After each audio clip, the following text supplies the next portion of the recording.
అందరికీ నమస్కారం. First time నాకు మన అన్నయ్య పవన్ కళ్యాణ్ గారు ఎదురుగా మాట్లాడే అవకాశం, అది కూడా ఇంత పెద్ద మహాసభలో సముద్రం మధ్యలో నాకు బోటు ప్రయాణం చేస్తే ఎంత ఆనందం కలుపుతుందో ప్రకృతి దగ్గర నుంచి అంత ఆనందంగా ఉంది.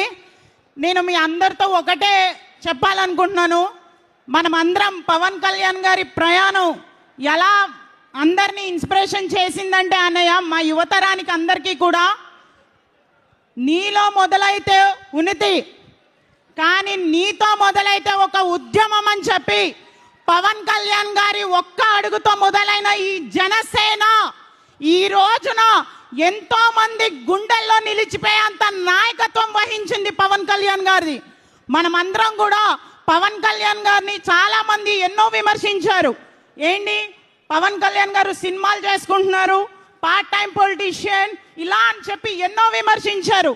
కానీ ఏ ఒక్కరు కూడా ఆయన పార్ట్ టైం ఏంటి ఫుల్ టైం ఏంటి, పవన్ కళ్యాణ్ గారు నాయకత్వం వహించి నాయకుల్ని ఎన్నుకున్నారంటే కార్యకర్తలు కూడా పవన్ కళ్యాణ్ గారు లాగా పనిచేయడానికి సంసిద్ధం చేశారు. ఈ రోజున ప్రతి కార్యకర్త కూడా కార్యకర్త వెళ్తే పవన్ కళ్యాణ్ గారు వచ్చినట్టే అని ప్రతి గ్రామంలో మాట్లాడుకుంటున్నారు.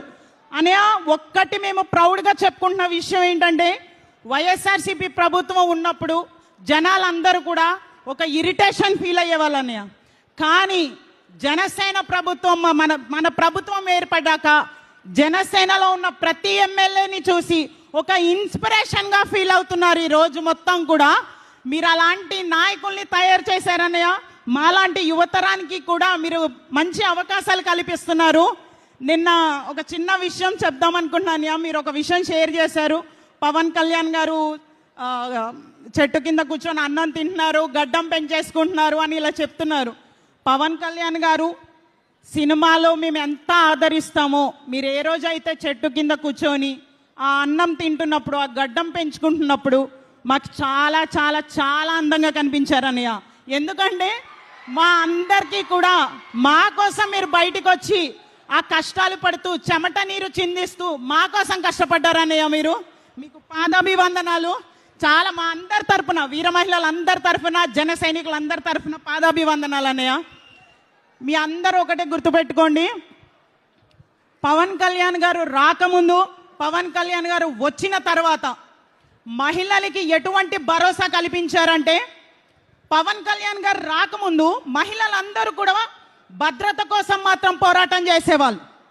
కానీ పవన్ కళ్యాణ్ గారు నాయకత్వం వచ్చాక భద్రత జనసేన పార్టీకి వదిలేసి మా ఆశయాల కోసం, మా హక్కుల కోసం పోరాడే రోజులు తీసుకొచ్చారు అన్నయ్య. ఈరోజు ప్రతి ఆడబిడ్డ అన్యాయం జరిగినా ధైర్యంగా ఎదుర్కొంటుంది.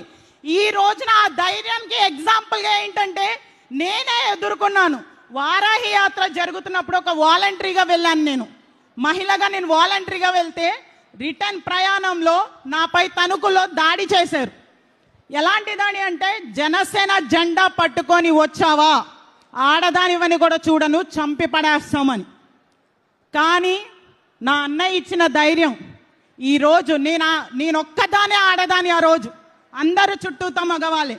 ఒక్కదాని అర్ధరాత్రి 12 గంటలు, నా కొడుక్కి 3 సంవత్సరాలు, నేను పాలకొల్లు నుంచి తణుకు గంట ప్రయాణం, నా కొడుకును వదిలేసి వచ్చి అన్నయ్య కోసం పనిచేయడానికి సిద్ధంగా ఉన్న టైంలో అర్ధరాత్రి 12 గంటల వరకు నా కోసం నేను ఫైట్ చేయగలిగే అంత ధైర్యాన్ని ఇచ్చింది నాకు అన్నయ్య నాయకత్వం.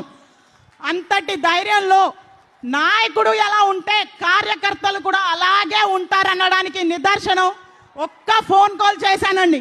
ఒక్క ఫోన్ కాల్, శివదత్, బోడపాటి గారు, శ్రీనివాస్ పట్నాయక్ గారు, the whole team, voluntary team మొత్తం అక్కడికి వచ్చేసి నా కోసం నిలబడి అక్కడ ఉన్న వాళ్ళందరినీ కూడా పోలీస్ స్టేషన్కి తీసుకెళ్ళి మాకు జరిగిన అన్యాయానికి న్యాయం చేయించగలిగారు. I'm very thankful to Janasena voluntary whole team on this the stage. Thank you so much అన్నయ్య. మీరు ఇలాంటి నాయకత్వంని ఇంకా తయారు చేసి మాలాంటి వాళ్ళకి ఇన్స్పిరేషన్గా నిలవాలని మనస్ఫూర్తిగా కోరుకుంటున్నాను. థ్యాంక్ యూ సో మచ్ అని.